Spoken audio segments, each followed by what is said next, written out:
Oke, Bismillahirrahmanirrahim. Assalamualaikum warahmatullahi wabarakatuh. Selamat pagi teman-teman semuanya. Ketemu lagi di perkuliahan Technopreneurship ya.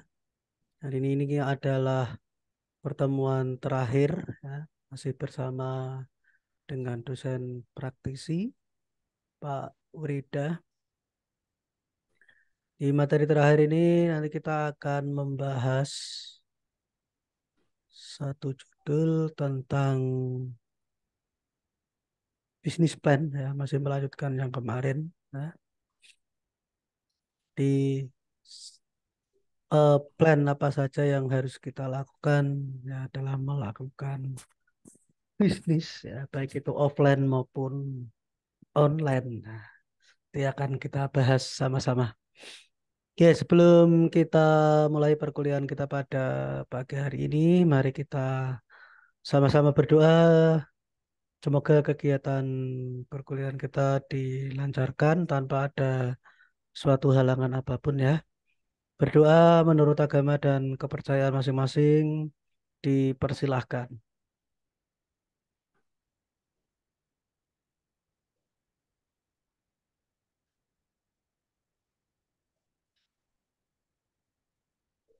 Selesai? Oke, mungkin bisa dilanjutkan untuk perkuliahan kita bersama Pak Wrida ya, teman-teman nanti silahkan menyimak dan aktiflah berdiskusi ya. Karena ini teman terakhir ya, mungkin nanti ada beberapa pertanyaan yang masih diindem, yang masih disimpan ya, bisa ditanyakan atau didiskusikan. Ya, mungkin itu dari saya. Sekian, monggo dilanjut Pak Urida. Selamat pagi, Assalamualaikum warahmatullahi wabarakatuh. Salam sejahtera, Om Swastiastu, Namo Buddhaya, salam kebajikan untuk kita semua. Terima kasih Pak Eko yang sudah membuka perkuliahan Technopreneurship pada kesempatan pagi hari ini. Ini nanti kita akan membahas tentang bisnis plan. Jadi untuk teman-teman mahasiswa, mengapa bisnis plan ini begitu penting, terutama dalam technopreneurship. Nah, nanti akan ada gambaran, contoh, dan pengertian tentang materi kita pada hari ini. Sebelumnya, saya ingatkan kembali pada teman-teman mahasiswa, mari kita secara aktif, proaktif, saling tanya jawab, saling diskusi, memberikan topik atau menanggapi topik yang saya berikan, supaya kami tahu bahwa teman-teman mahasiswa itu nanti benar-benar sudah mengerti dan memahami eh, materi-materi contoh yang sudah kami berikan. Nah, dalam technopreneurship, saya mau cerita sedikit pada intinya bisnis plan ini sangat penting karena tanpa bisnis plan ini banyak entrepreneur atau technopreneur yang tidak bisa lanjut ke tahap bisnis. Jadi mungkin contohnya kita tahu ya, Jepang itu ya. Jepang itu kalau misalkan pompa Sanyo dari Jepang, motor Honda dari Jepang, kemudian mobil misalkan Mitsubishi dari Jepang, kemudian elektronik-elektronik dari Jepang, mungkin China juga banyak. Keunggulan mereka yaitu mereka setelah menemukan sesuatu, setelah mereka eh, atau masakan ya, dia misalkan masakan nih, yang paling mudah masakan, mereka menindaklanjutinya, menemukan suatu resep masakan yang enak atau menemukan sebuah aplikasi yang dirasa berguna untuk orang banyak. Nah, mereka ini segera segera melakukan langkah berikutnya. Langkah berikutnya itu apa ya, bisnis plan ini. Mereka membuat bisnis plan, mereka mengembangkannya dan membuat perencanaan-perencanaan sehingga apa yang mereka temukan ini baik itu aplikasi, mungkin apa namanya sistem cara kerja sesuatu, kemudian mungkin barang. Mereka menuliskannya, lalu membuat bisnis plan ini, perencanaan-perencanaan, anggaran-anggaran, sehingga ide tersebut, penemuan tersebut, itu mampu dieksekusi, disajikan, dan menjadi sebuah bisnis, menjadi sebuah pemasukan, menjadi sebuah uh, wirausaha yang nyata, entrepreneur yang nyata, teknopreneur yang nyata. Nah, kadang kelemahan kita, kebanyakan orang di sekitar kita, saat dia menemukan sesuatu, misalkan aplikasi yang bagus gitu, game yang bagus atau apapun itu, kita tidak mampu terjun dalam bisnisnya. Padahal secara mungkin secara codingnya kita udah oke, secara tampilan kita sudah oke, tapi terkadang tidak mampu menyajikannya untuk masyarakat, tidak mampu menyajikannya untuk investor, bahkan untuk apa namanya administratif diri kita sendiri pun itu tidak uh, tidak apa ya, tidak runtut.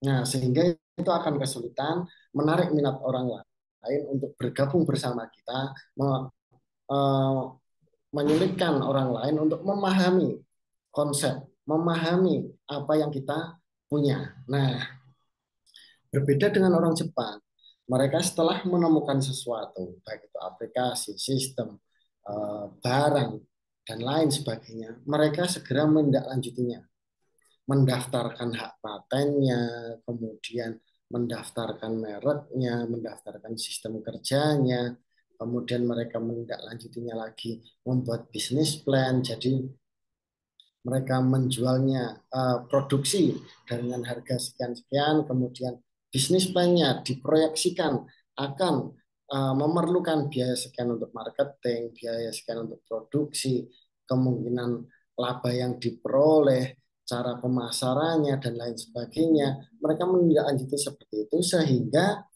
apa yang mereka temukan itu bisa menjadi sebuah bisnis yang nyata. Dan kalau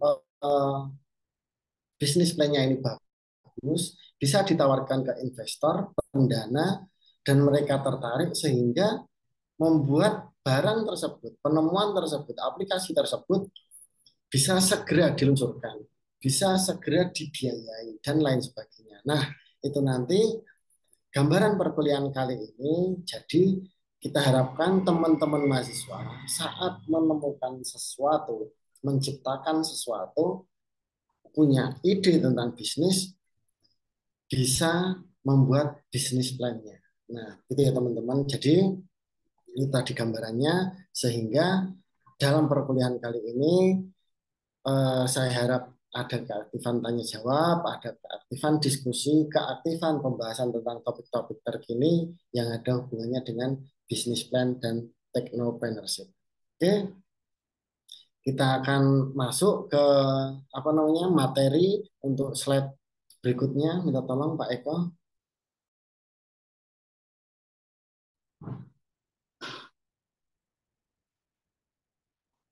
Belum saya share ternyata tadi. Oke ya.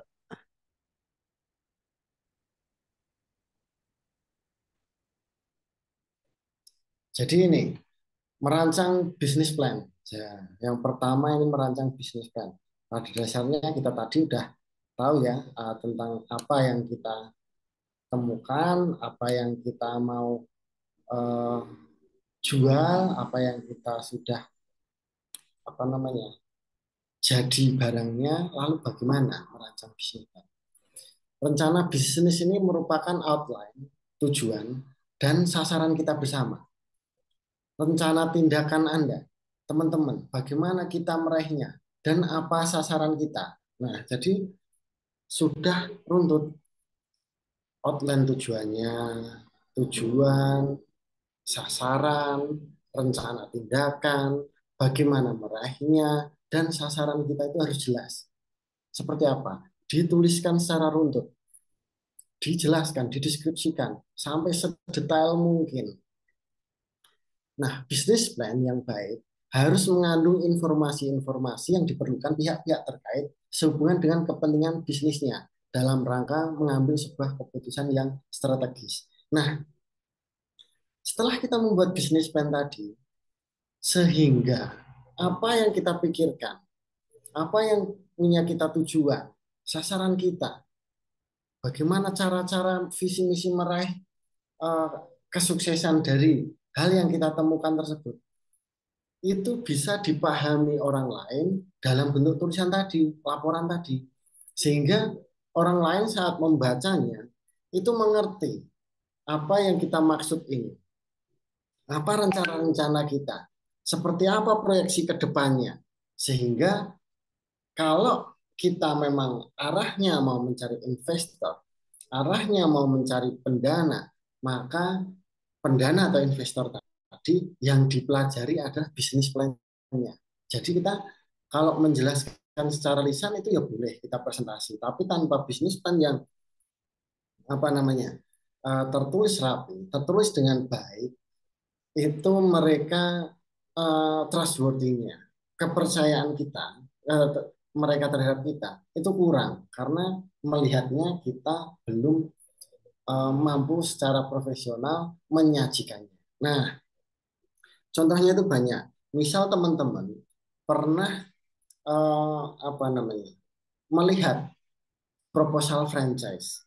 Nah, dalam proposal franchise itu jelas di situ tujuannya, barangnya, detailnya, kemudian proyeksi keuntungannya, cara kerjanya, pembagian hasilnya, dan lain sebagainya.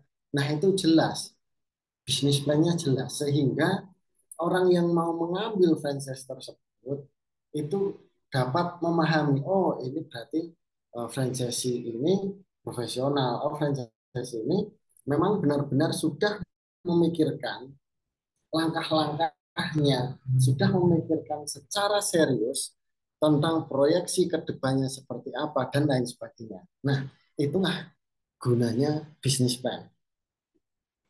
Next.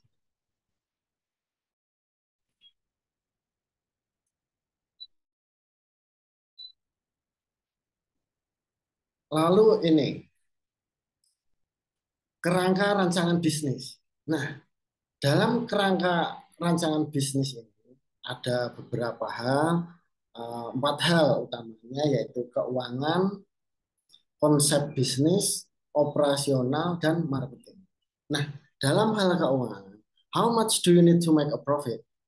Sales forecast, structure and composition, allocation and flow, cost of production or services, capital equipment, cash flow, income statement and balance sheet, BEP, and ratio and analysis. Jadi dalam keuangan yang kita formulasikan dalam sebuah bisnis plan itu seperti ini. Jadi seberapa uang kapital yang mau kita proyeksikan. Kira-kira kita mau ambil profit berapa? Itu sudah. Kemudian proyeksi penjualannya. Kemudian apa namanya? Komposisinya. Alokasi keuangannya mau ditaruh di mana? Terus kemudian perputarannya seperti apa? Lalu juga ada dalam hal memproduksinya barang yang kita mau jual ini itu berapa? Jika kita harus memproduksi 10 atau 100 atau 1000 untuk mendapatkan profit itu sudah jelas.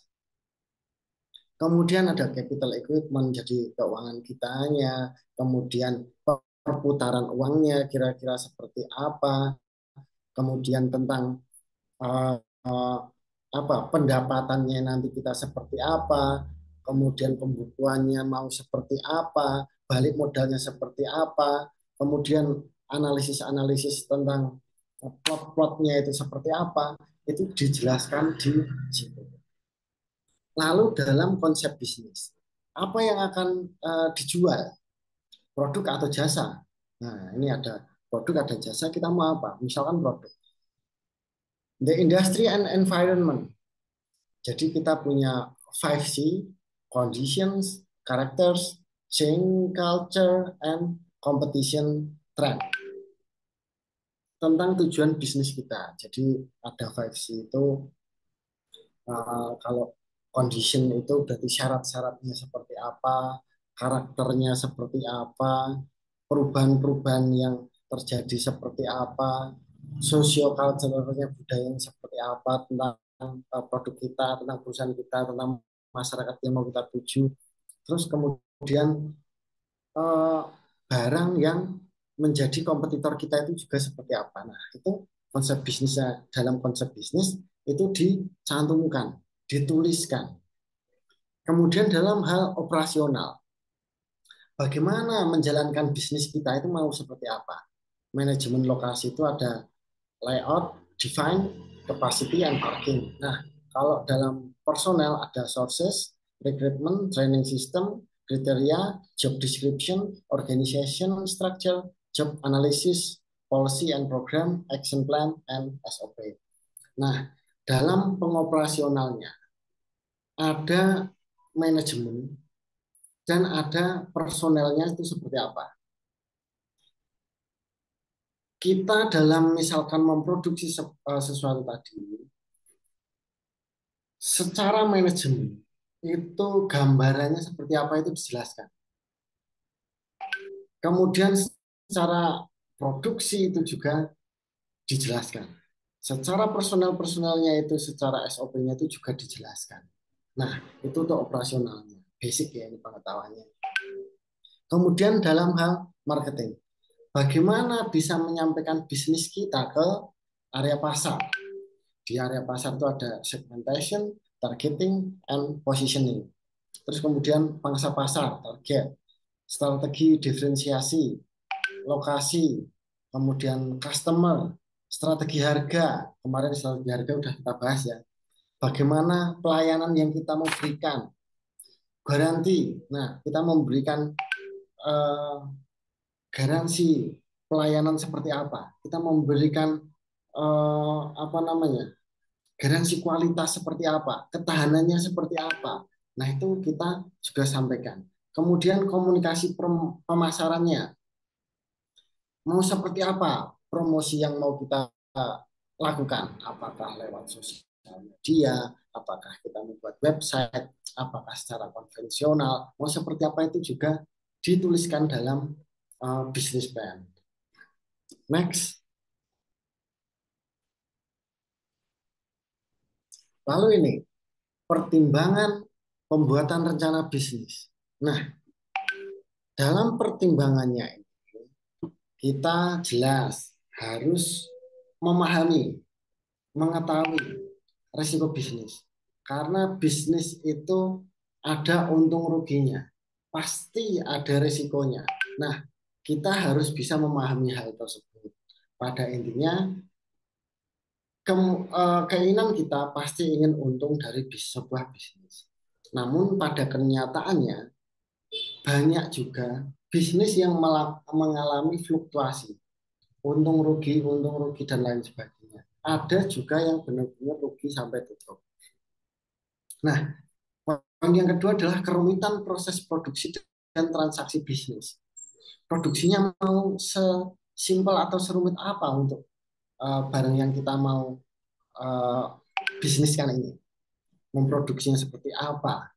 Kemudian transaksi bisnisnya itu mau seperti apa. Apa harus langsung tangan ke tangan, apa bisa melalui ekspedisi misalkan, apa bisa melalui transfer, atau bagaimana itu harus jelas.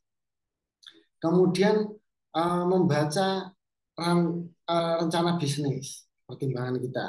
Kemudian langkah awal menjadi wirausaha dan alat bantu mensistemasikan logika bisnis. Nah, inilah pertimbangan pembuatan rencana bisnis sehingga orang lain dapat mengetahui rencana kita, rencana bisnis kita. Gitu ya teman-teman. Kadang kan mungkin investornya itu kita berada di Semarang, kita berada di Salatiga, kita cari investornya itu mungkin di Kalimantan sana, mungkin bos tambang kita mau kasih rencana bisnis untuk mendanai penemuan kita atau yang di Jakarta sana kadang tidak bisa bertatap muka secara langsung, kita tidak bisa menjelaskan dengan kata-kata secara langsung, mereka yang dipelajari adalah business plan. Next.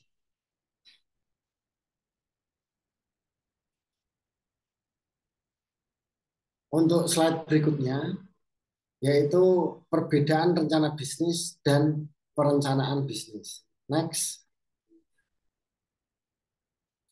Nah, ini kalau dalam rencana bisnis atau bisnis plan, waktunya pembentukan organisasi baru, organisasi produk atau jasa ini baru.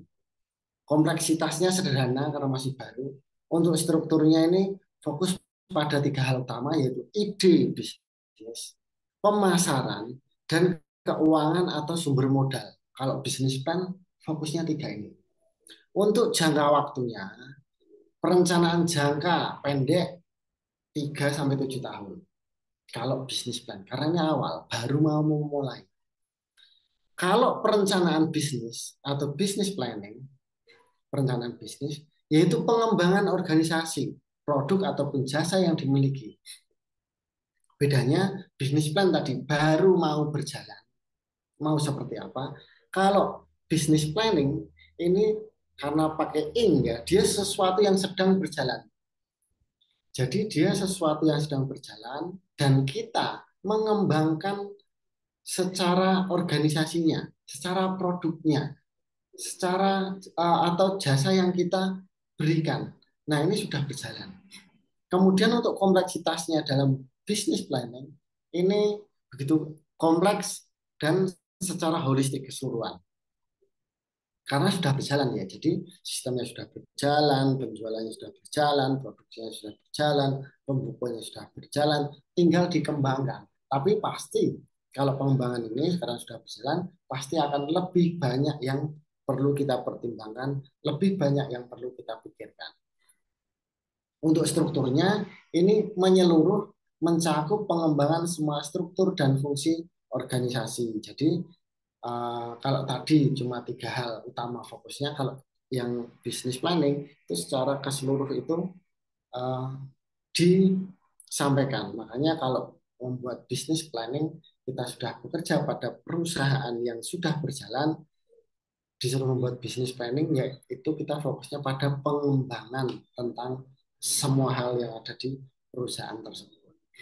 Kemudian untuk jangka waktunya, perencanaan strategis jangka panjang lebih dari 10 tahun. Karena tadi banyak hal holistik yang perlu kita kembangkan, maka pengembangan tersebut jarang sekali dilakukan secara ekstrim, mendadak berubah total menjadi sesuatu yang baru.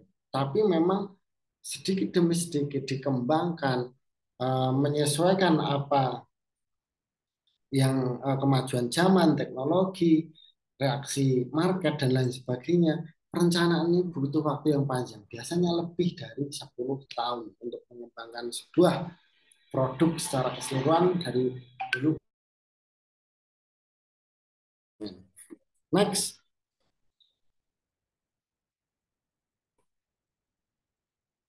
Nah ini, definisi rencana bisnis atau bisnis plan, yaitu dokumen tertulis yang merinci seluk-beluk usaha atau bisnis, mencakup informasi status saat ini, kebutuhan mendatang, dan hasil yang diharapkan dari usaha atau bisnis baru tersebut.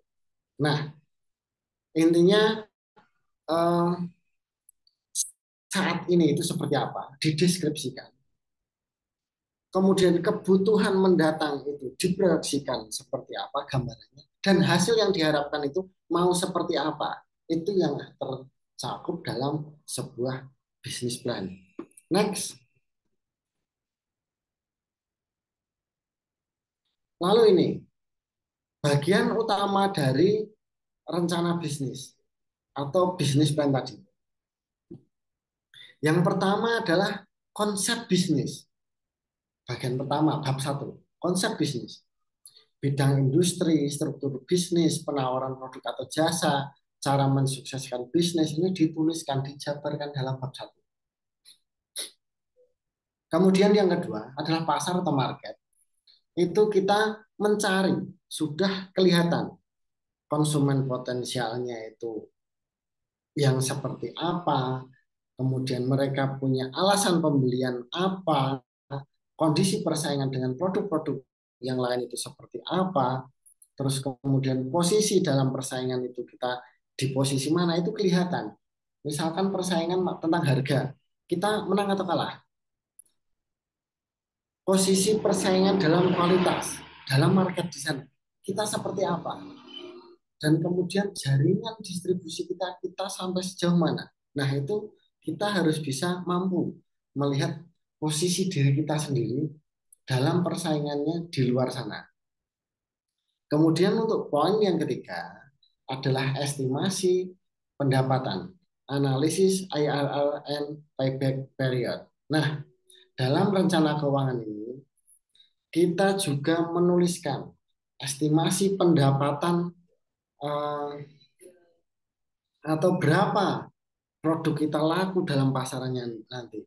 Bagaimana cara kita mendapatkan balik modal dengan kapital yang kita tanamkan dalam bisnis ini. Nah, hal seperti itu yang ada dalam bisnis plan mencakup 3 bab.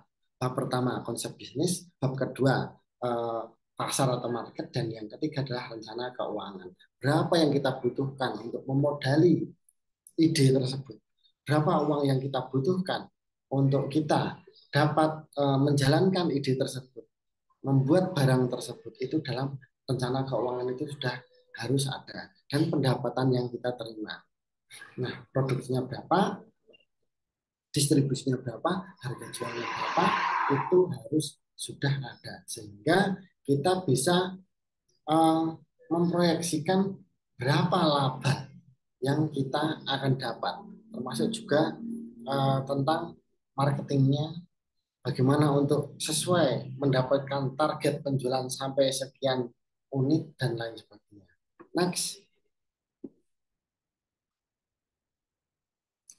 Kemudian ini untuk komponen-komponennya untuk dalam bisnis plan, komponen rencana bisnis ini ada ringkasan eksekutif, ada deskripsi bisnis, strategi pemasaran, analisis persaingan, rencana desain dan pengembangan, rencana operasi dan manajemen, analisis rencana keuangan. Jadi di sini dalam komponen-komponennya kita memberikan informasi kepada calon partner kita atau bukan kepada diri kita. Ringkasan eksekutif ini perusahaan atau ini nanti akan dipimpin oleh siapa, seperti apa backgroundnya, pencapaiannya seperti apa, kemudian deskripsi dari bisnisnya itu sendiri seperti apa yang tadi sudah kita bahas, kemudian strategi pemasarannya kita mau seperti apa, apakah sales door to door, apakah membuat event-event di pasar, apakah membuat kegiatan-kegiatan olahraga, sponsor dan lain sebagainya, apakah melalui sosial media, marketplace dan lain sebagainya, itu dibahas.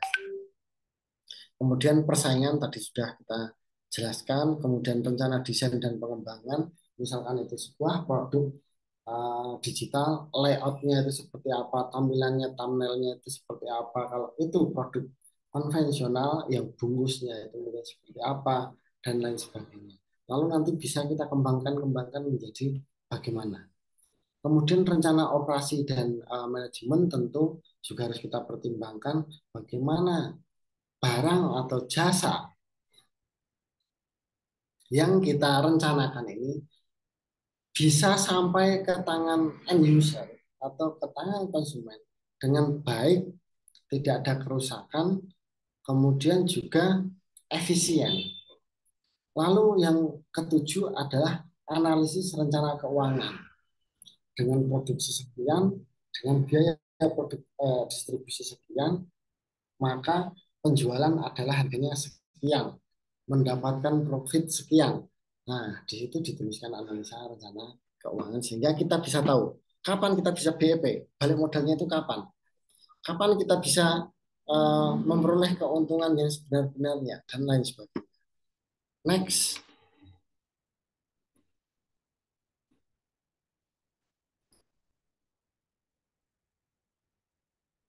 Nah ini ya, jadi untuk penjelasannya tadi ringkasan eksekutif ini beberapa hal ini yang kita bahas tentang jajaran manajemen ke atas, ini pemikiran-pemikiran manajemen ke atas tentang strategi, timnya dan lain sebagainya. Next, lalu uh, ini adalah contohnya, contoh dari ringkasan eksekutif. Contohnya ya kita punya gig story bertujuan untuk memberikan kue yang memiliki dimensi baru, terletak di jantung kota Salatiga. Diharapkan akan menjadi toko kue paling unik dan memiliki bentuk tema yang disesuaikan dengan perjalanan hidup pelanggan. Nah, ini adalah ringkasan eksekutif dari Backstory. Apakah itu sebuah pernikahan mewah atau kue ulang tahun? Kami ingin berbicara kepada pelanggan kami dan merasakan apa yang mereka inginkan. Misi kami adalah untuk menjadi landasan dalam menciptakan sebuah toko kue yang unik, di mana pelanggan menceritakan kisah mereka dan mereka melihat cerita mereka berubah menjadi kue. Nah, kue ini tidak hanya menampilkan bentuk yang unik, akan tetapi juga rasanya yang lezat dan murah. Kami tidak hanya semata mencari keuntungan, akan tetapi tetap menjaga kualitas. Keuntungan tersebut cukup untuk menjaga perusahaan kami dari sisi keuangan tetap sehat. Nah, cake story ini cerita tentang cake story. Jadi dia biasanya orang melakukan pernikahan, membuat kue yang dipotong itu yang besar itu, mungkin orang ulang tahun membuat kue. Biasanya kita ke etalase nunjuk mau beli kue yang mana, yang cocok, yang sekiranya cocok dengan kita itu yang mana, selera kita yang mana. Namun dalam cake story ini, mereka memiliki keunikan dari ide bisnis mereka. Sama saja mungkin kuenya. Kalau berbicara tentang kue saja tentu enak dan murah. Dah itu lalu. Namun dia memiliki nilai tambah bahwa kue yang mereka buat berdasarkan cerita dari pelanggan yang memesannya. Ceritanya itu seperti apa? Pernikahannya itu seperti apa? Dari awal ketemu dia menceritakan lika-liku perjalanan kisah cinta dari customer tersebut sampai dengan ke jenjang pernikahan itu diwujudkan dalam sebuah kue. Nah, mungkin ulang tahun. Ulang tahun itu dari mungkin lahir sampai dan ulang tahun nanti itu cerita hidupnya seperti apa?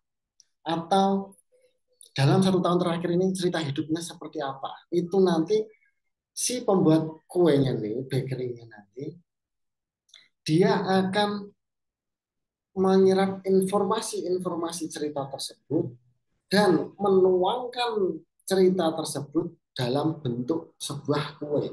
Jadi kue satu dengan yang lainnya, untuk pelanggan satu dan pelanggan lainnya, kemungkinan besar berbeda-beda bentuk dan juga uh, rasa dan lain sebagainya. Nah, itulah keunikan dari cake story. Jadi dia unik. Next, lalu tadi yang kedua yaitu deskripsi bisnis atau business description. Di situ ada identitas perusahaan yang terdiri dari nama, lokasi, dan badan hukum. Ini mendeskripsikan saja. Nama perusahaannya apa, lokasinya di mana, kemudian badan hukumnya seperti apa. Yang kedua, gambaran sekilas tentang produk atau jasa. Tadi dideskripsikan juga jasa atau produknya tersebut dideskripsikan. Seperti case story tadi ya contohnya. Kemudian status hukum dan kepemilikan. Nah, ini pada dasarnya nanti untuk bisa menggait apa namanya calon-calon investor yang mau mendanai perusahaan kita atau ide kita. Next,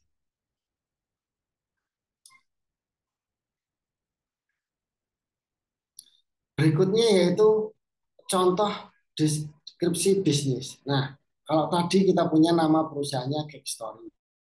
Bidang usahanya adalah toko kue. Jenis produk atau jasa pembuatan aneka kue dan roti. Alamat perusahaan di Jalan Lingkar Salatiga. Nomor teleponnya di situ ada, emailnya di situ ada. Kemudian bank perusahaan market BCA, bentuk badan usahanya perseroan terbatas, kemudian akta pendiriannya dicantumkan, NPWP-nya dicantumkan, dan mulai berdirinya itu established dicantumkan juga. Itu adalah latar belakang dari perusahaannya. Kemudian next, untuk poin yang ketiga tadi, yaitu strategi pemasaran, marketing strateginya. Yang pertama adalah tren dan pertumbuhan industri yang sama, sebidang dengan kita. Seperti apa? Apakah sedang tren, kemudian produk tersebut bisa tumbuh di masyarakat, atau malah sebaliknya, trennya sedang turun dan tidak tumbuh untuk industri tersebut. Nah, itu tentang pemasarannya. Kemudian yang kedua adalah gambaran pasar. Pasar yang kita targetkan itu gambarannya seperti apa? Apakah orang-orangnya yang ada di pasar yang kita targetkan itu adalah orang-orang kelas menengah atas, menengah atau bawah? Terus kemudian juga daya belinya juga kira-kira seperti itu. Kemudian yang nomor tiga ini adalah ukuran dan tren pasar. Tadi ya, kita mau harga ukurannya itu apa, kemudian tren pasarnya itu sedang naik atau stagnan, dan lain sebagainya. Kemudian peluang strategi dan segmentasi pasar, kita memilih-milih, tidak semua pasar harus kita masuki, tapi segmentasi pasar ini lebih cenderung ke target yang mau kita serang, target yang mau kita sasar. Kemudian karakteristik pasar itu di market tersebut, apakah lebih banyak orang tua, apakah lebih banyak anak muda, apakah itu strategi pasarnya kita punya banyak pesaing atau tidak banyak pesaing, maka itu juga akan menjadi pertimbangan kita. Lalu berikutnya adalah yang keempat, next. Yang keempat adalah analisis persaingan atau competition analysis.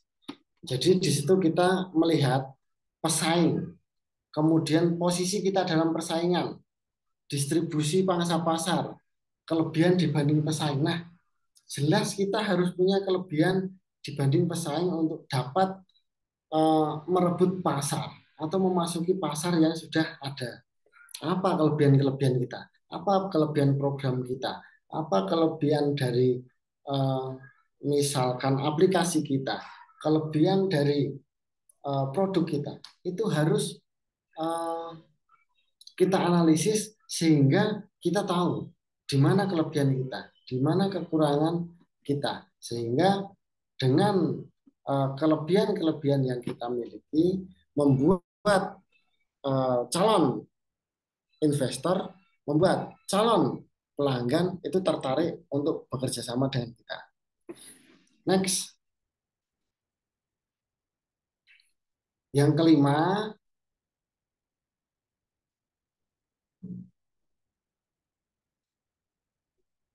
rencana desain dan pengembangan. Nah, untuk poin yang kelima ini,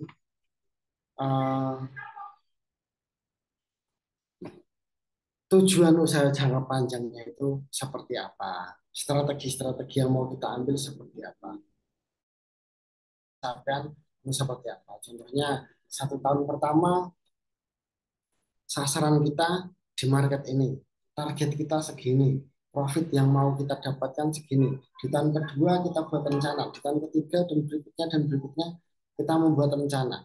Sehingga kita benar-benar tahu apakah yang kita rencanakan ini terlewati atau tidak, tercapai targetnya atau tidak. Jadi milestone-milestone ini yang akan membuat kita berjalan terus sehingga perusahaan bisa menjadi lebih besar. Kemudian poin keempat yaitu evaluasi risiko. Jelas semua ada risikonya, kita harus pertimbangkan, kita harus memitigasi risiko tersebut sehingga saat usaha kita sudah berjalan, risiko yang ada itu bisa kita minimalisir. Risiko yang ada bisa kita kelola sehingga itu akan tetap menjadi nilai tambah kita sehingga kerugian tidak terjadi. Next, ini adalah contoh dari rencana pengembangan usaha. Di situ ada eh, contoh dari pengembangan usaha, ada rencana pengembangan usaha. Yang pertama, melakukan peningkatan kreasi, variasi, serta inovasi di dalam sebuah produk dengan kualitas yang semakin ditambahkan di dalam sebuah produk. Yang kedua, membuka cabang perusahaan di luar daerah yang mampu menjangkau banyak daerah sehingga produksi semakin meningkat serta meningkatkan diri dengan pelanggan. Ini adalah pengembangan usahanya. Kemudian tahap-tahap pengembangan usaha, menjual hasil dari produksi ke berbagai tempat secara terus-menerus, meningkatkan kualitas dari bahan baku yang menimbulkan kualitas dari hasil produksi meningkat, dan yang ketiga, mempercepat atau meningkatkan kualitas waktu dalam pengiriman produksi. Nah, ini untuk rencana pengembangan dan tahap-tahap pengembangan usahanya. Jika dapat dijalankan satu persatu dengan baik, maka tidaklah tidak mungkin kalau produk yang kita mau tawarkan ini, produk yang mau kita jual ini tidak laku. Karena kita punya nilai lebih, yaitu uh, apa namanya, lebih bervariasi mungkin, lebih berkreasi mungkin, sehingga produk kita tersebut walaupun baru dapat diterima di masyarakat. Nah, kemudian untuk tadi yang tahap-tahap pengembangan itu sudah jelas saya rasa tahapnya tadi ada 3 hal, silahkan nanti lebih dipelajari lebih dalam lagi. Next,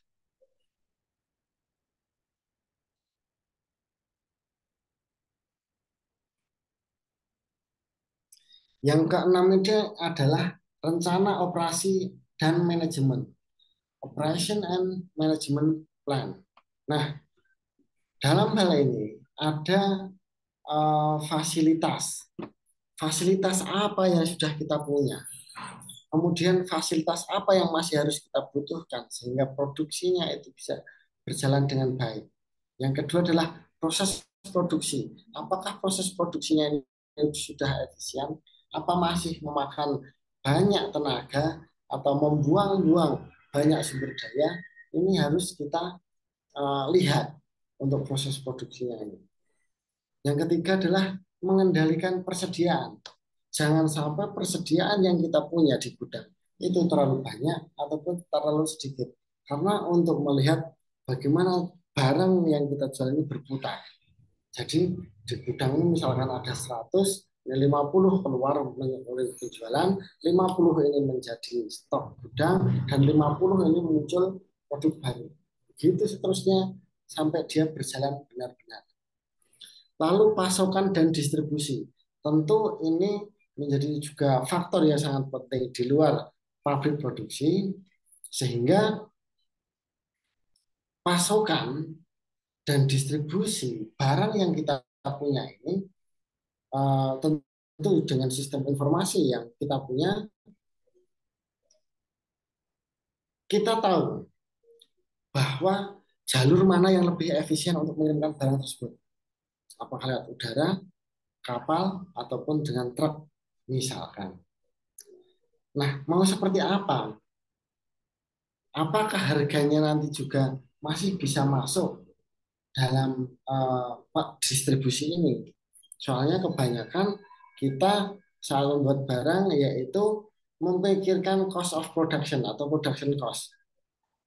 Tetapi agak kurang memperhatikan bahwa setelah diproduksi untuk sampai ke tangan konsumen itu perlu adanya distribusi yang memadai, distribusi yang aman, distribusi yang dia dari supply chain manajemennya bagus, jadi tidak boros. Yang kelima adalah kontrol keuangan. Tentu kontrol keuangan ini berhubungan dengan pembukaan dan neraca-neracanya. Yang jelas untuk investor misalkan seperti kita ini kalau mau jadi investor, kontrol manajemen ini keuangan kita harus tahu.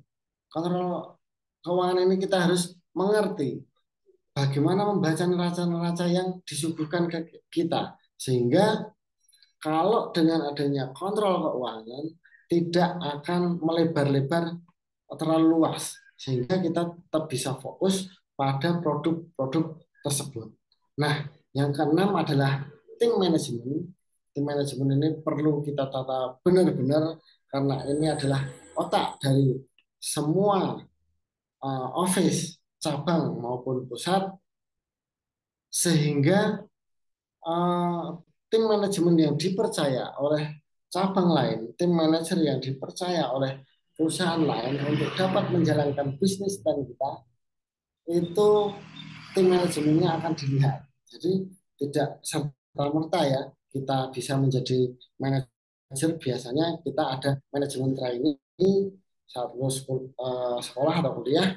Pada dasarnya manajemen training ini mengenalkan kita terhadap bagaimana dari sisi manajemen ini untuk bisa membuat produksi, marketing, dan profit itu berjalan beriringan. Nah, saya rasa coba sampai 6 hal ini dulu saja dari teman-teman.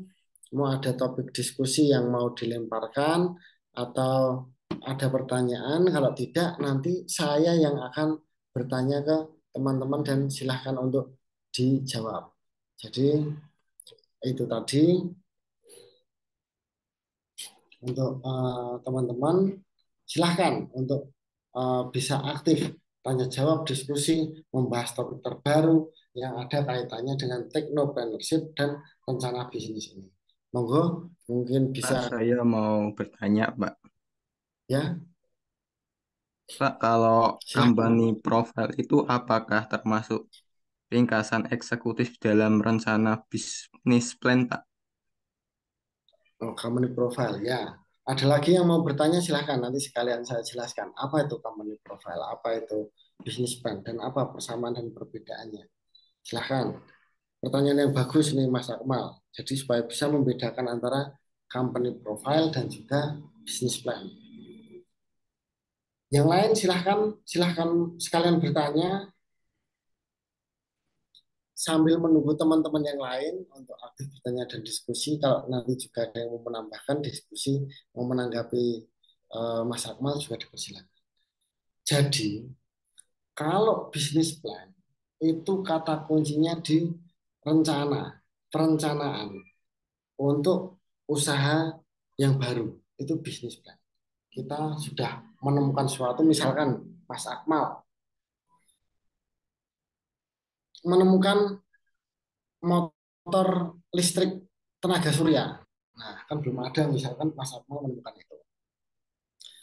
Setelah prototipe dari motor listrik tenaga surya ini berhasil digunakan, ditemukan, diuji coba oleh Mas Akmal, kemudian Mas Akmal ke langkah berikutnya, mematenkan produk tersebut, memberi nama produk tersebut, kemudian apa mengurus haki, izin dan lain sebagainya. Kemudian setelah itu selesai, dites dan lain sebagainya sudah selesai, bisnis plan-nya ini muncul mengikuti produk tersebut. Kalau itu berdasarkan penemuan. Nah, setelah ini dibikin bisnis plan, jadi Mas Akmal itu merincikan tentang motor listrik tenaga surya ini, biaya-biaya produksinya, kemudian biaya distribusinya, dan kemungkinan harga yang mau dijual di market. Dengan begitu muncullah perkiraan profit yang mau diambil dari Mas Akmal tadi, atau profit juga bisa di-set di awal. Nah,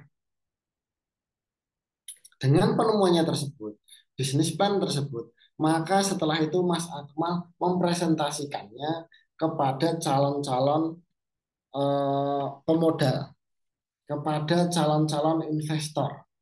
Ini loh, motor listrik tenaga surya yang saya ciptakan, sudah saya uji coba, aman dan nyaman, kemudian juga sangat irit karena dia nggak perlu dicas lagi, tinggal dijemur saja sudah bisa jalan. Nah, dan ini adalah sudah saya daftarkan, sudah di ACC dari eh, Kementerian Perindustrian dan Perdagangan, dari Satlantas sudah oke, tidak melanggar suatu apapun, secara hak cipta juga sudah terdaftar, tidak melanggar hak cipta manapun. Ini bisnis plan-nya. Jika kita mau memproduksinya secara massal, gitu ya Mas Akmal. Jadi setelah ini produksi secara massal, karena belum ada pesaingnya, diproduksinya ini secara murah, dan itu menurut Mas Akmal, misalkan itu dalam persaingan motor listrik ini yang unggul karena dia nggak perlu dicas, tinggal dijemur saja udah bisa jalan. Disampaikan keunggulan-keunggulan tersebut dalam bisnis plan sehingga harapannya investor atau pemodal ini pada masuk. Ya Mas Akmal, kalau gitu saya akan ikut mendanai, berinvestasi dalam proyek ini. Kita bikin untuk 1 tahun ke depan, kita bikin 100 motor listrik tenaga surya. Saya yang mendanai. Nah, menurut Mas Akmal ini bagaimana sharing profitnya nanti? Kalau itu misalkan satu motor listrik tenaga surya itu mendapatkan keuntungan 500.000 misalkan, kita memproduksi 100 unit misalkan, dari keuntungan 50 juta itu presentasinya mau seperti apa Mas? Nah, misalkan seperti itu. Lalu bagi tugasnya nanti seperti apa Mas Akmal? Apakah saya marketingnya, Mas Akmal produksinya, atau bagaimana ini Mas Akmal? Nah, hal semacam itu yang kita sampaikan dalam bisnis plan. Sehingga dari awal saya misalkan sebagai investor, sebagai pemodal, sudah bisa tahu 1 tahun ke depan itu gambarannya seperti apa. Tugas saya itu gambarannya seperti apa. Itulah bisnis plan. Itu Mas Akmal. Kalau bisnis planning, saya jelaskan dulu perbedaannya. Misalkan Mas Akmal ini sudah lulus dari Universitas Telkom, bekerja di perusahaan yang memproduksi motor listrik yang dicas itu, Mas Akmal disuruh membuat bisnis planning, Mas Akmal membuat perubahan-perubahan untuk kemajuan-kemajuan, pengembangan dari keseluruhan perusahaan tersebut. Oh, menurut Mas Akmal ini sebaiknya perusahaan ini sekarang menghadap ke barat supaya lebih untung secara feng shui menghadap ke timur. Nah, salah satu. Oh, perusahaan ini ternyata terlalu jauh dari bahan baku dan juga terlalu jauh dari market sehingga membutuhkan biaya transportasi dan distribusi yang terlalu besar. Perusahaannya atau gudangnya ini harusnya lebih dekat ke konsumen atau bahan baku. Nah, itu masukan lagi. Kemudian cara memarketingkannya. Kalau bisnis planning ya Mas. Ini kemarin memarketkannya itu motor listrik ini merek A ini di pasar-pasar tradisional. Karena mungkin di pasar-pasar tradisional ini menurut Mas Akmal kurang efisien, Mas Akmal memiliki pengembangan bahwa jangan cuma di pasar tradisional melalui event-event pameran di depan pasar, tapi juga masuk ke sekolahan-sekolahan misalkan. Di sekolahan, kemudian kita mungkin memamerkan teknologi yang baru, motor listrik ini, dan kemudian meminta siswa-siswa mencobanya, dan sekalian menawarkan berikut dengan strategi marketingnya mungkin diskon-diskon dan lain sebagainya. Kemudian pengembangan secara teknologi yang digunakan. Oh, ini baterainya kalau cuma satu itu cuma bisa menempuh jarak 10 km, kita harus pasang baterai yang lebih bagus supaya bisa digunakan secara commute atau PP, itu mungkin baterainya kapasitasnya ditambah, mungkin ini itunya dikembangkan lagi. Nah, itu bisnis planning. Kalau apa tadi? Profil, kalau profil itu yang sudah ada. Jadi gini, Mas Akmal tadi apa yang ditanyakan bisnis profil atau apa Mas Akmal? Profil bisnis, Company profile. company profile atau profil bisnis. Nah, Hmm. company profile ini pada dasarnya banyak bisa kita temukan dalam website-website itu ya, company profile. Jadi profile. Jadi kita mengcapture, menangkap, dan kemudian menyajikan dalam bentuk tulisan dan gambar untuk satu perusahaan. Nah, company profile itu, kalau company profile itu ya memang dia profil dari sebuah perusahaan, ada profil desa, ada profil sekolahan, ada profil universitas, dan lain sebagainya. Ada profil orang, misalkan orang tersebut dia figur, misalkan politisi, atau dia seorang yang ingin mengangkat namanya, dia membuat profil. Profil itu yang jelas menyajikan apa adanya dari company atau perusahaan tersebut, dari desa tersebut, dari sekolah tersebut, dari pribadi orang tersebut. Dengan tujuannya tidak untuk menggait investor, tidak untuk lain sebagainya. Company profile itu, kalau Mas Akmal misalkan ikut tender di perusahaan swasta BUMN, ikut tender di pemerintahan, atau Mas Akmal itu seperti saya, contohnya saya pengrajin kerajinan, saya membuat furniture misalkan, itu buyer sana itu minta profil company saya, company profile saya.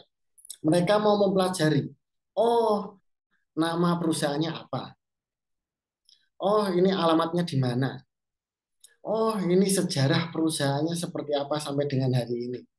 Oh, ini produknya apa-apa saja. Oh, ini pembuka cabang di mana saja. Oh, ini pelayanannya seperti apa. Oh, ini nomor kontaknya, WA-nya berapa. Emailnya apa. Nah, company profile itu seperti itu. Jumlah karyawannya berapa. Jumlah manajemennya berapa.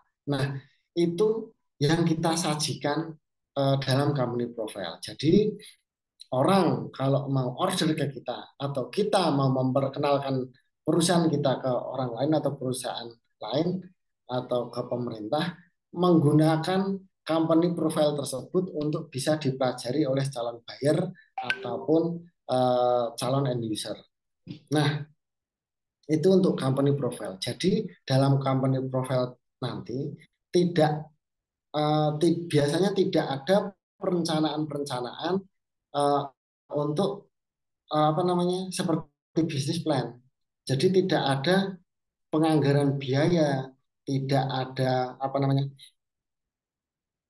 profit yang akan kita targetkan, penjualan yang kita targetkan itu tidak tercantum dalam company profile. Company profile pada intinya cuma mendeskripsikan sebuah perusahaan tersebut sehingga perusahaan tersebut dapat dipelajari dalam bentuk tulisan dan foto ataupun video. Nah, itu untuk company profile. Ada profil desa, misalkan profil desa ramah teknologi, profil desa ramah teknopreneur.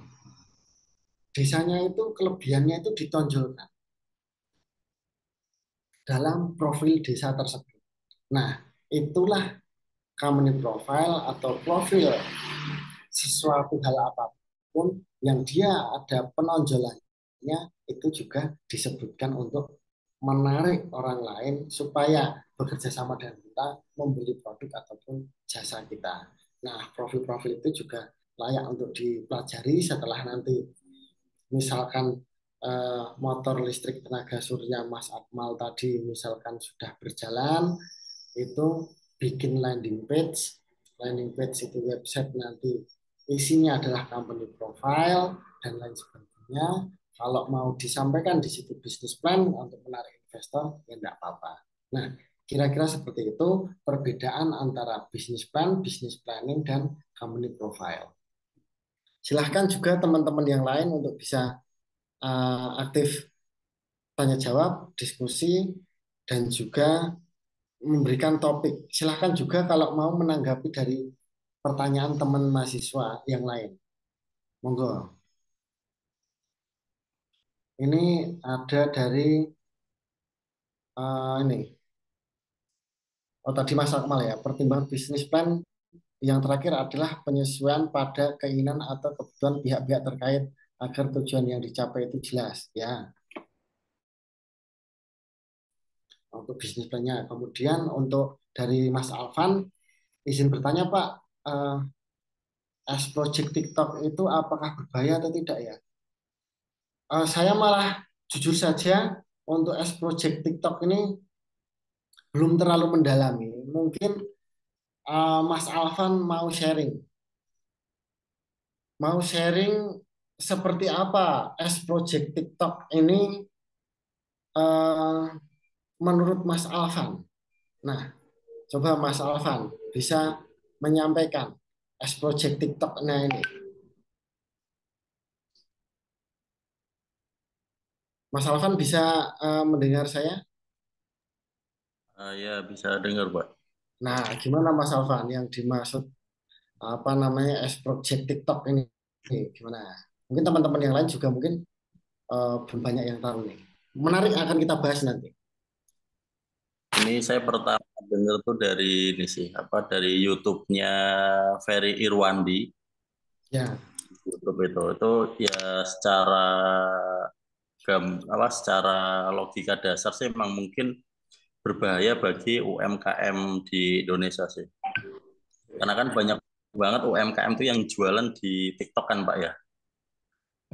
ya, Secara kalau yang saya tangkap sih, jadi kayak TikTok tuh kan punya algoritma sendiri yang mempelajari semua yang ada yang pemakai dari TikTok itu, Pak ya, mulai dari dia sellernya, dari dia bayarnya, ini yang dari marketplace-nya, Pak ya, dari marketplace TikTok. Kalau TikTok dalam segi media sosial tuh nggak ada bahayanya sih, cuma bahayanya kalau lebih ke moral aja itu. Tapi kalau dalam bisnis itu mungkin ya kalau buat UMKM sih itu berbahaya. Bahkan ini saya barusan nonton Presiden Jokowi aja itu lumayan khawatir dengan hal itu, Pak. Karena sebenarnya kan ya sederhana sih, Pak ya. TikTok mempelajari apa yang lagi tren. Mungkin katakanlah contoh kosmetik nih lagi hype trend. Itu buatan UMKM, katakanlah Scarlett gitu, Pak ya. Nah, dari pihak TikTok setelah mempelajari algoritma tersebut, mereka memproduksi sendiri di Cina dengan biaya yang pasti lebih murah. Kemudian dikirim ke Indonesia, dipasarkan di sini. Nah, yang mungkin jeleknya adalah karena TikTok memegang kendali semuanya, bisa dibilang memonopoli dari sistemnya sendiri, maka dia kan bisa melemahkan dari saingannya tersebut, Pak. Contoh katakanlah tadi Scarlett gitu kan. Nah, dia kan bisa dilemahin, Pak, dari algoritma yang mungkin dibikin sepi, nggak dibikin FYP itu kan bisa juga, Pak. Soalnya kan dari sistemnya itu kan bukan open source kan ya, kan closed source, semuanya yang tahu dari TikToknya, Pak. Nah, seperti itu. Makanya ini kemarin saya juga baru baca berita sih untuk itu Kris sih. Gimana ya? Untuk yang barang-barang impor itu, kalau nggak salah ya kemarin saya baca itu sih untuk harga minimal itu 1.500.000. Jadi kalau harga-harga di bawah itu sebenarnya entah mau dilarang atau gimana, saya masih kurang paham juga sih, Pak. Gitu, Pak.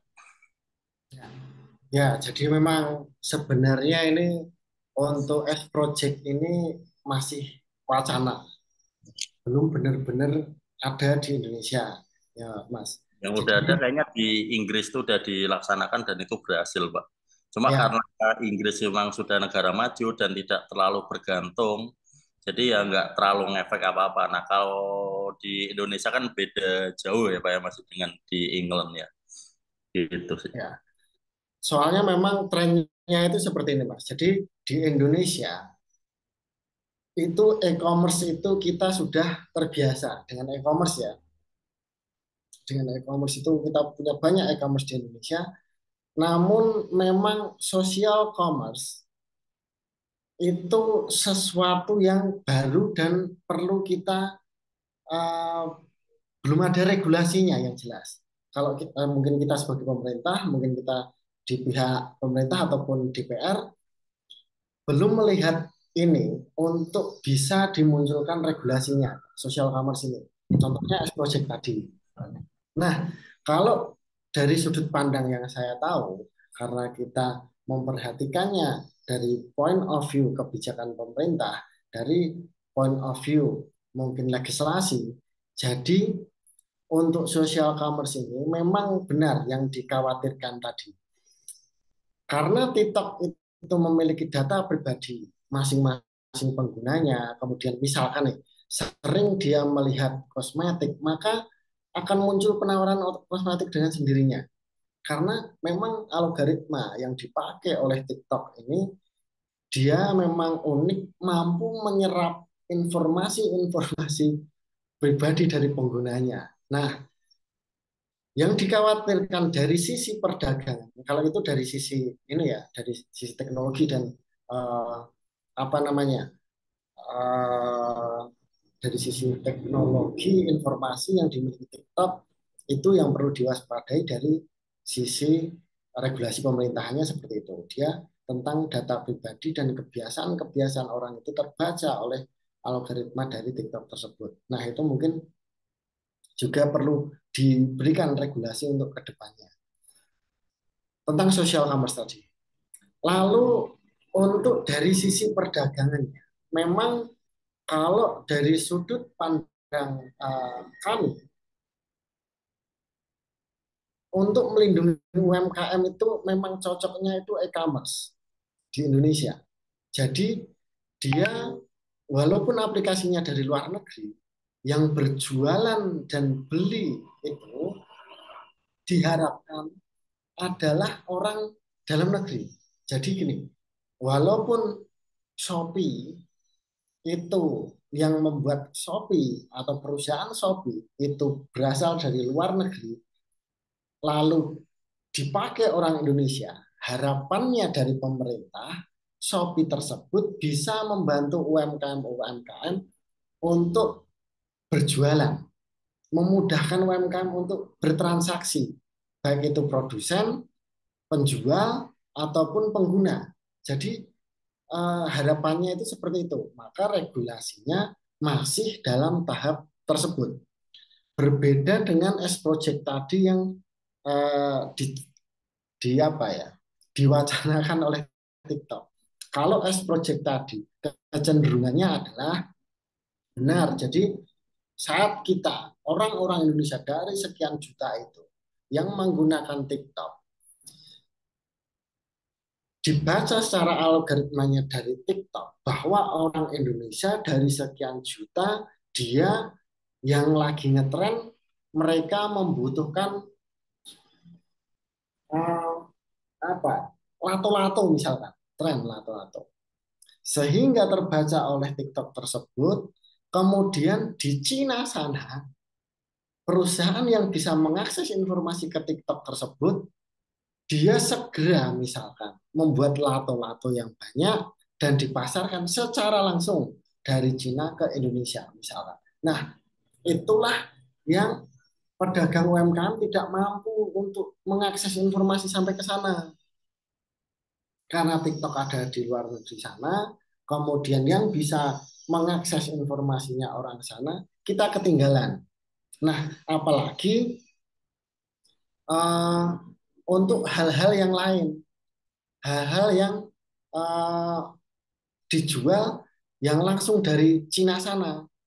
Nah, kalau langsung semuanya dari retail luar negeri secara online langsung jualan, ini kan nggak benar.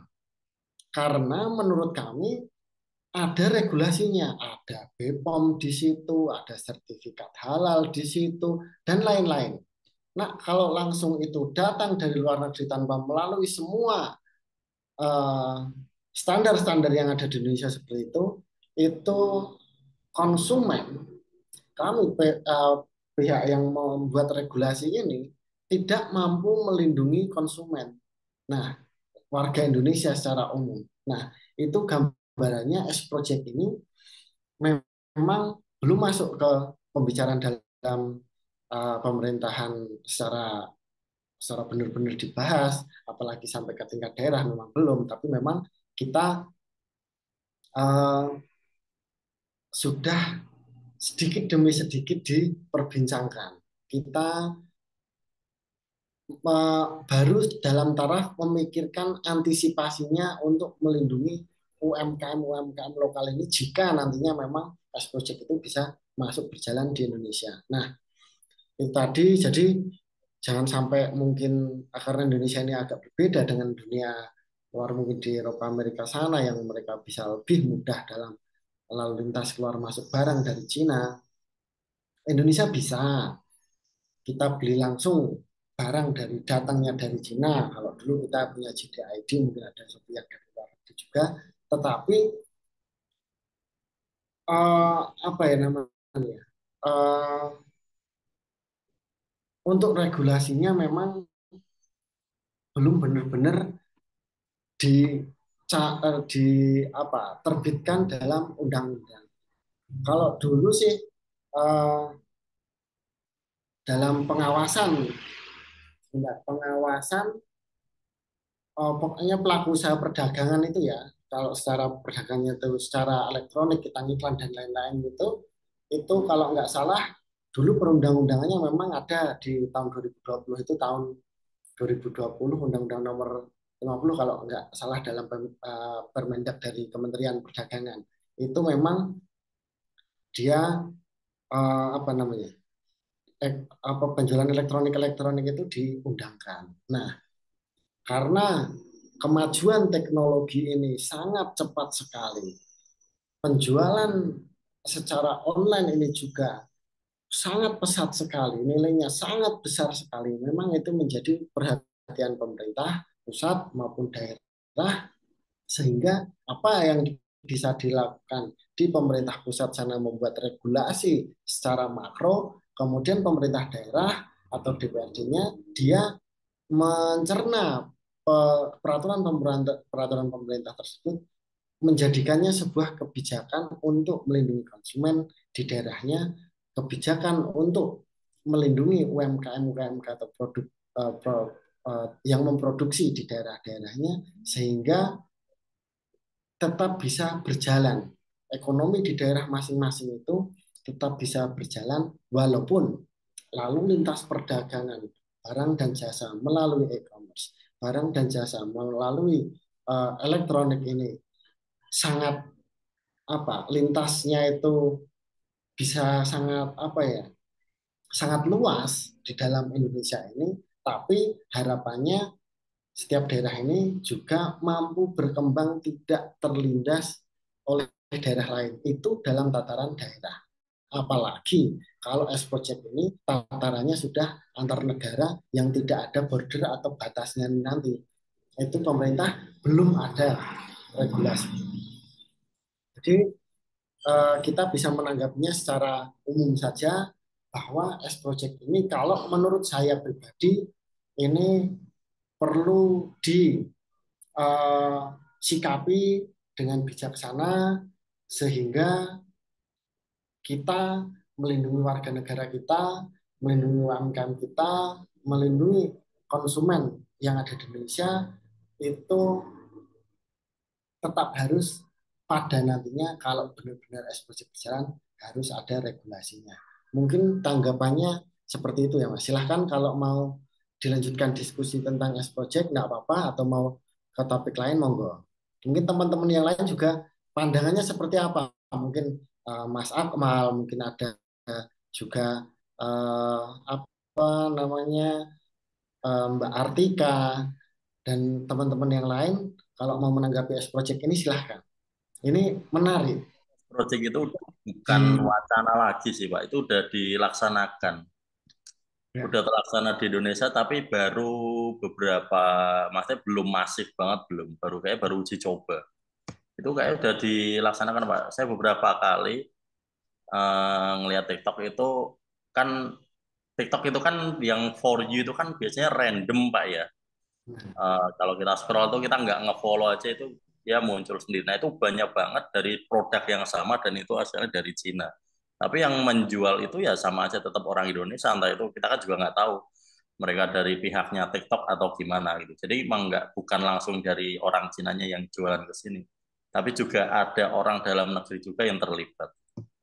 ya, ya itu Mas. Jadi pada dasarnya kalau perhatian kita yang jelas asal barang tersebut. Kalau masalah penjualnya kita memang tidak bisa eh, apa namanya ya, untuk regulasinya sampai ke sana itu beda lagi karena itu sudah perdagangan internasional dari penjual secara langsung dia mengekspor ke Indonesia dan lain sebagainya. Tapi yang jelas standar dari barang-barang tersebut untuk masuk ke Indonesia pada dasarnya kita di Indonesia memiliki standar. Contohnya kalau makanan BPOM, mungkin kalau barang elektronik kita ada SNI dan lain sebagainya.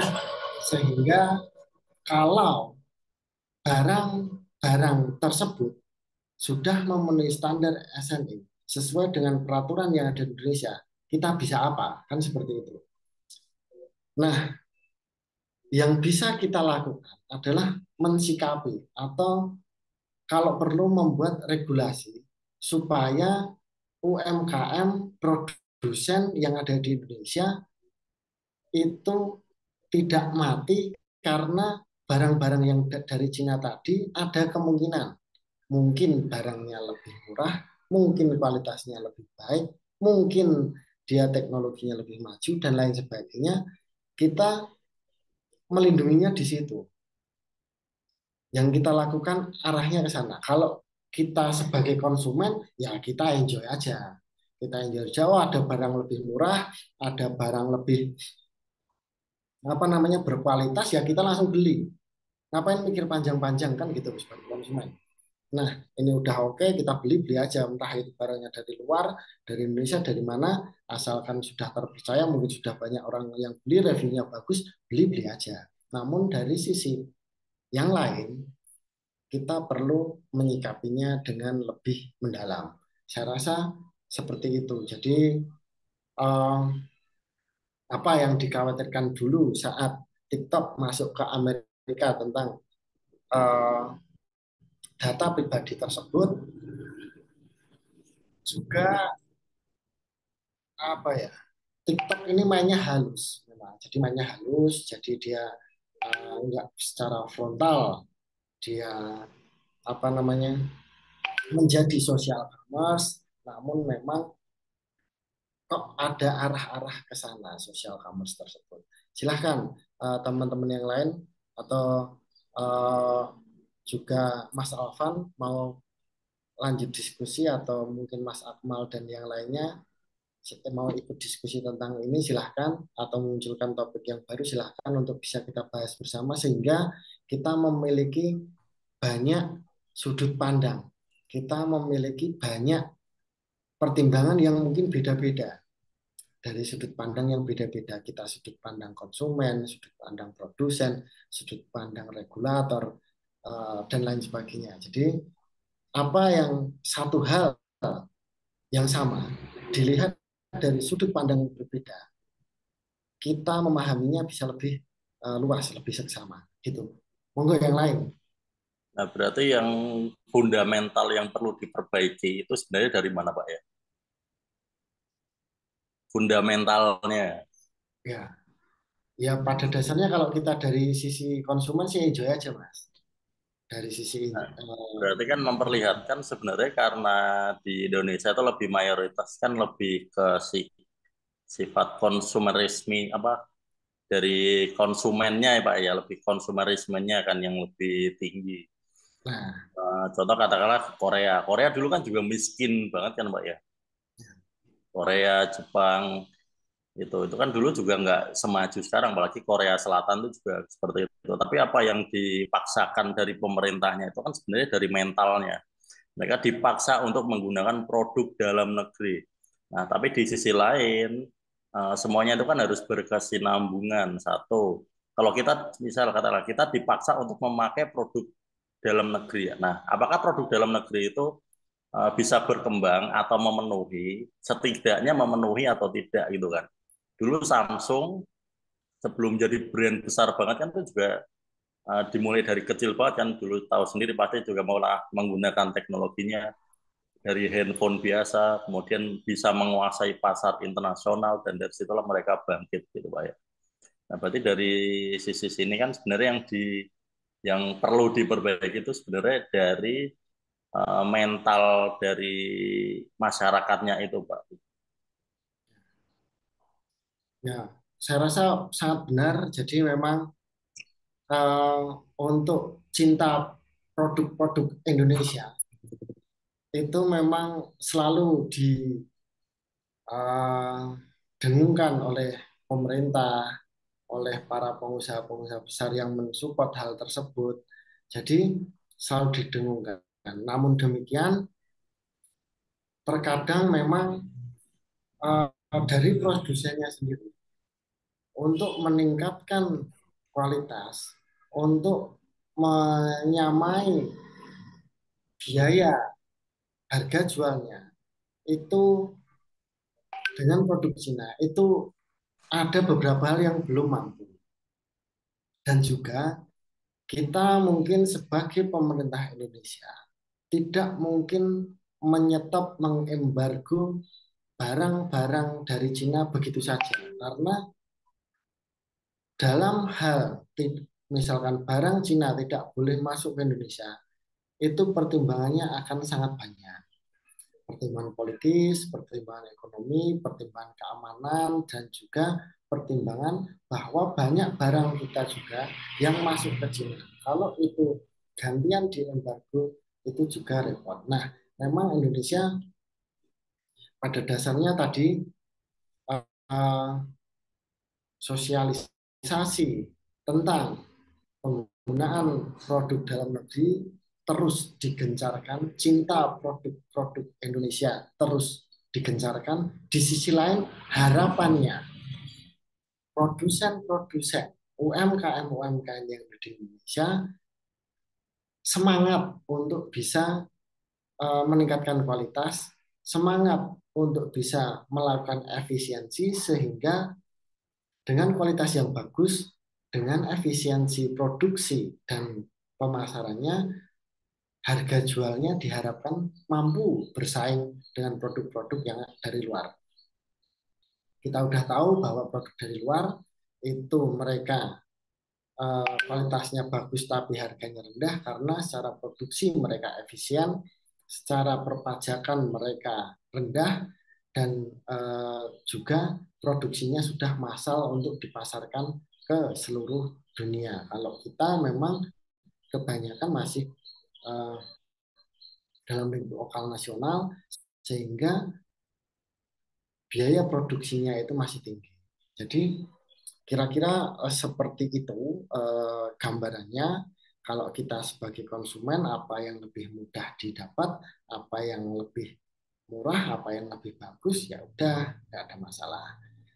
Yang jelas itu pilihan kita. Yang kita khawatirkan mungkin sebagai konsumen, jangan-jangan data saya ini diambil atau disalahgunakan oleh pihak penyedia aplikasinya di sana untuk hal-hal yang tidak baik. Kalau sekedar orang membaca kebiasaan kita dengan tidak ke tujuan kriminal, ke tujuan yang tidak baik, saya rasa kalau saya pribadi, kita sebagai masyarakat biasa, saya sih tidak keberatan secara pribadi. Toh apa yang mau disadap dari saya, toh apa yang mau diambil datanya dari saya, cuma kebiasaan saya melihat TikToknya, kan gitu. Itu untuk contoh kasus dari TikTok. Yang jelas, yang harus berpikir, yang harus membuat regulasi ini adalah dari sisi pemerintah untuk melindungi warga negara Indonesia sebagai konsumen dan juga warga negara Indonesia sebagai pelaku UMKM atau produsen. Seperti itu apa yang bisa saya tanggapi. Kemudian ini tadi ada Mbak Artika, izin bertanya di luar materi untuk UAS nantinya apa ya Pak? Ya semua yang sudah kita berikan sebagai praktisi dan juga yang sudah Pak Eko berikan selama 1 semester ini. Jadi semua materi itu akan ada di UAS. Kalau bentuk UASnya seperti apa, mungkin setelah sesi ini berakhir akan dijelaskan oleh Pak Eko. Mungkin pilihan ganda atau apa, biar nanti Pak Eko sendiri yang menjelaskan. Kemudian ada tanggapan dari Mas Akmal, berarti as project TikTok itu harus ada perizinan atau regulasi dari pemerintah. Kalau tidak malah berbahaya terhadap perkembangan ekonomi di Indonesia. Ya Mas Akmal, tadi kita bahas juga bersama seperti itu, kita harus bisa mensikapi. Kemudian Mas Akmal, konsumerisme itu ke arah kapitalisme, yaitu menguasai perekonomian. Jadi hal tersebut ialah kebiasaan yang kurang baik karena memakai produk yang telah ada. Ya, terima kasih pendapatnya Mas Akmal. Kemudian Mbak Artika, baik Pak, semoga pilihan ganda. Ya nanti tergantung Pak Eko, mau diberikan pilihan ganda atau seperti apa nanti biar Pak Eko sendiri yang menjelaskan. Seperti biasa. Oh, itu. Nah, terus kayak biasa nih, pilihan ganda bahagia itu mahasiswa Pak Eko kalau pilihan ganda. Oke, nah, supaya selesai materi yang hari ini kita sampaikan, kita ke screen dulu. Kita lanjutkan ke nah ini untuk contoh.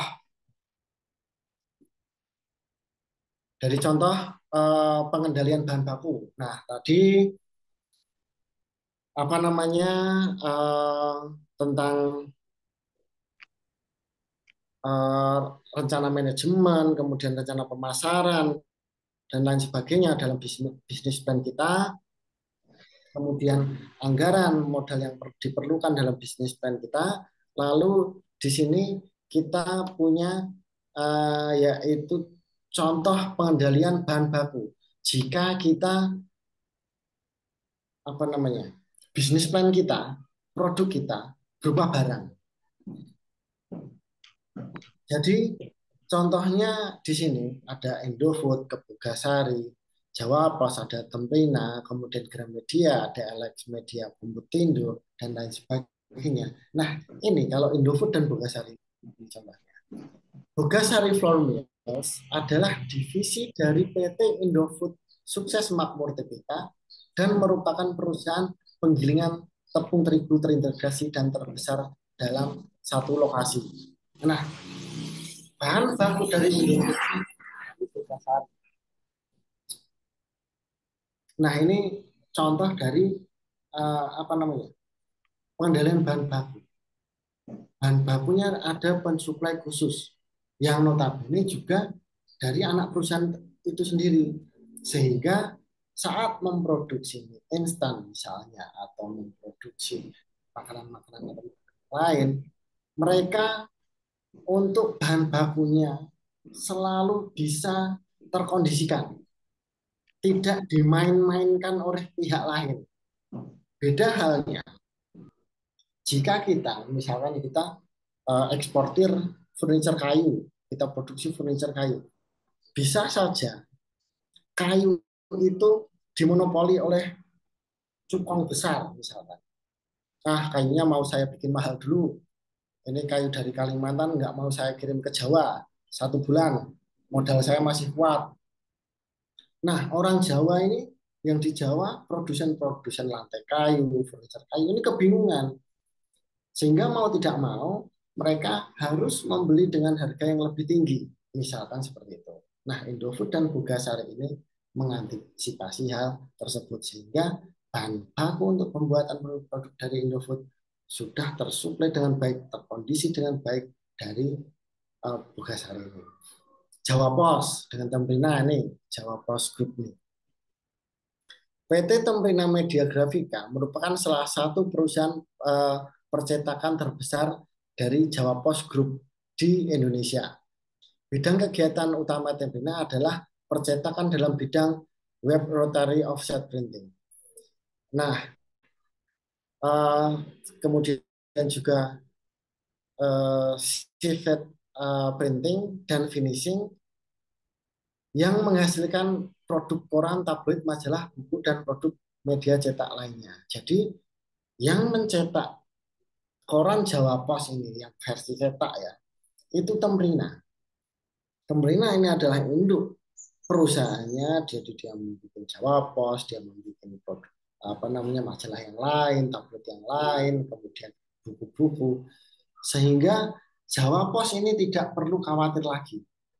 Sudah ada Temprina ini untuk dia mungkin butuh nyetak 100, nyetak 1000, nyetak 10.000 eksemplar. Nah, dia udah ada yang benar-benar mensupport, benar-benar bertanggung jawab dengan percetakan. Beda cerita, jika Jawa Pos ini sebuah kantor saja, dia mencetak di berbagai tempat yang berbeda-beda, itu menggunakan jasa cetak yang berbeda-beda, itu bisa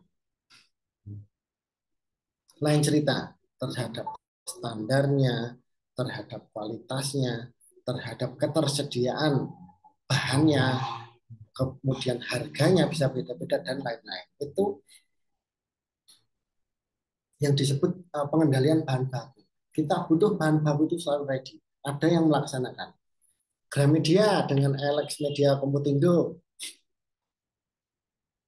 Nah, di sini PT Alex Media Komputindo adalah sebuah perusahaan penerbit di Indonesia yang mengkhususkan diri dalam penerbitan buku, komik, majalah, novel, dan media cetak lainnya.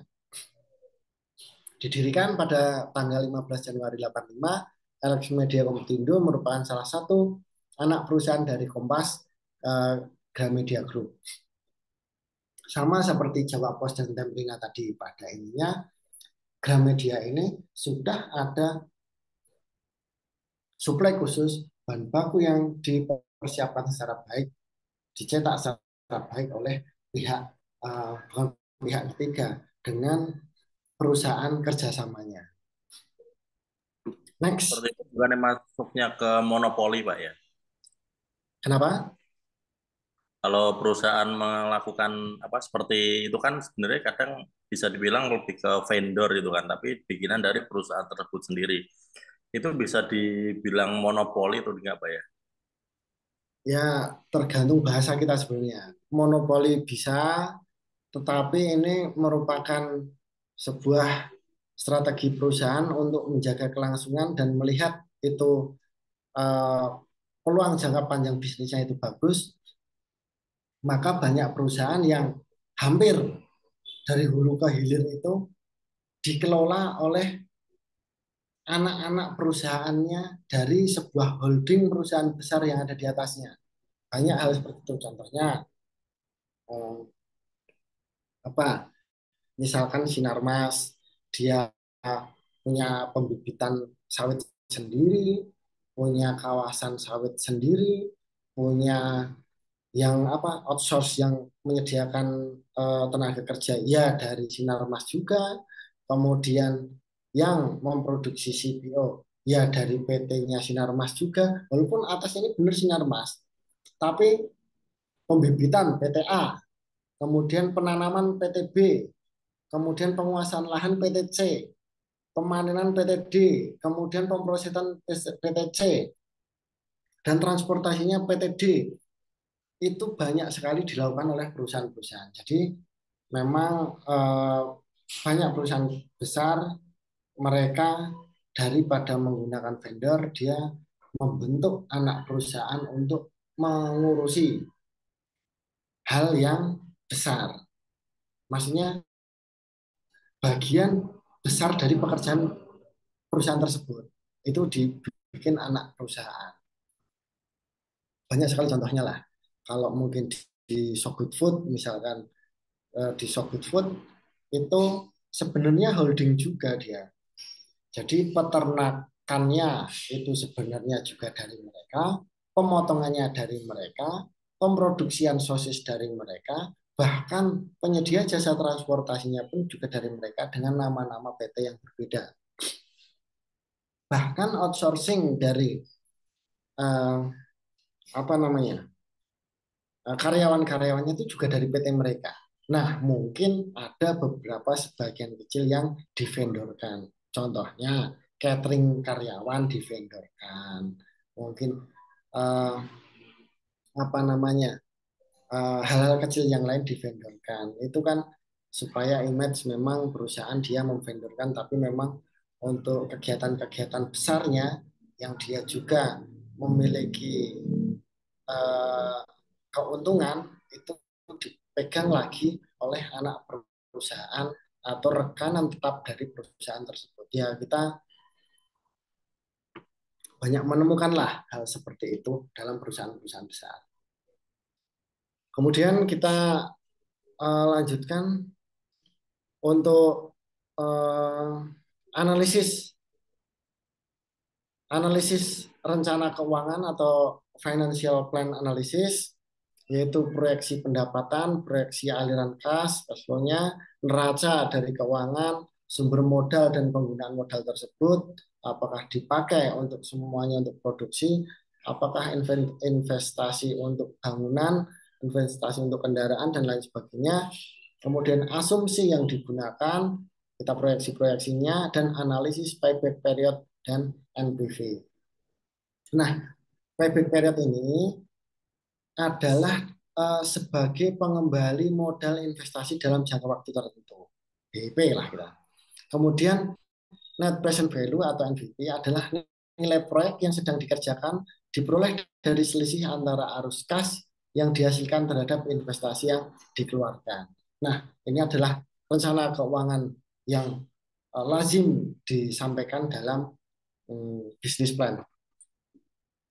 Next. Kemudian kita maaf ada Mas Akmal. Ternyata perusahaan seperti Jawa Pos ada hubungannya dengan desain komunikasi visual karena memproduksi sebuah jasa desain publikasi berupa media cetak informasi atau juga berisikan perikanan. Ya, benar Mas Akmal. Kalau Mas Akmal mungkin di Stekom giat belajar dengan baik, mengasah terus keterampilan desainnya, suatu saat mungkin bisa masuk dalam mendaftar dalam perusahaan besar seperti salah satunya Jawa Pos. Kalau hobinya desain, memang spesialisasinya desain, perusahaan-perusahaan semacam ini cocok untuk teman-teman mahasiswa yang di kafe misalkan. Jadi ini salah satu contohnya. Atau juga bisa mandiri menjadi wirausaha, mandiri menjadi seorang technopreneurship. Begitu Mas Akmal. Kemudian ini rencana bisnis yang baik. Rencana yang baik itu, ini yang baik ya. Pertama, singkat dan padat. Kedua, terorganisir rapi dan penampilannya menarik. Ketiga, rencana yang menjanjikan. Empat, hindari melebih-melebihkan proyeksi yang terlalu dilebih-lebihkan. Kelima, kemukakan risiko-risiko bisnis yang signifikan. Keenam, tim terpercaya dan efektif. 7 fokus, 8 target pasar, 9 realistis, dan 10 spesifik. Inilah yang baik, yang bisa kita jadikan acuan saat membuat bisnis plan. Apakah sudah sesuai dengan rencana bisnis yang baik? Memang apapun itu, sempurna itu tidak memungkinkan. Tapi paling tidak ini adalah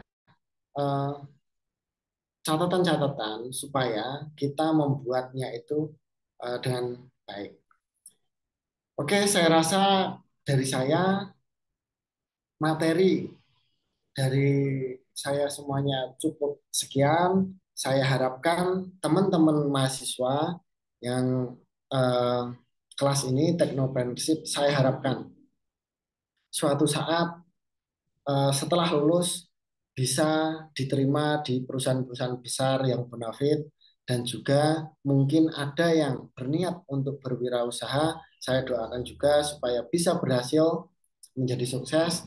Yang ingin menggeluti technopreneurship, berwirausaha menggunakan teknologi di bidang teknologi juga saya doakan supaya bisa berhasil dengan sukses. Jika ada salah-salah kata dari saya, baik sengaja maupun tidak sengaja, saya mohon maaf. Pada intinya, saya memberikan materi, memberikan cerita pengalaman saya, memberikan motivasi ke teman-teman. Tujuannya adalah baik supaya teman-teman tetap semangat, teman-teman bisa lulus dari Stekom dengan baik, mendapatkan materi dan pengalaman yang mumpuni, sehingga setelah lulus bisa sukses dalam bidangnya masing-masing. Akhir salam dari saya. Assalamualaikum warahmatullahi wabarakatuh. Untuk waktu saya kembalikan ke Pak Eko, mungkin mau menutup perkuliahan atau memberikan penjelasan tentang kelasnya. Monggo, terima kasih Pak Eko. Sampai berjumpa lagi di lain kesempatan. Terima kasih Pak Breda ya atas materinya, dan ini sudah di akhir perkuliahan juga di pertemuan terakhir ya. Semoga materi yang disampaikan oleh Pak Breda bisa memberikan manfaat untuk kita semua ya. Eh, kita dari kelas ini ya, lebih khususnya saya mohon maaf kepada Pak Breda jika selama mendampingi Pak Breda ada segala kekurangan atau kesalahan ya, baik disengaja maupun tak disengaja ya. Untuk kelas mungkin bisa saya akhiri ya. Ini untuk info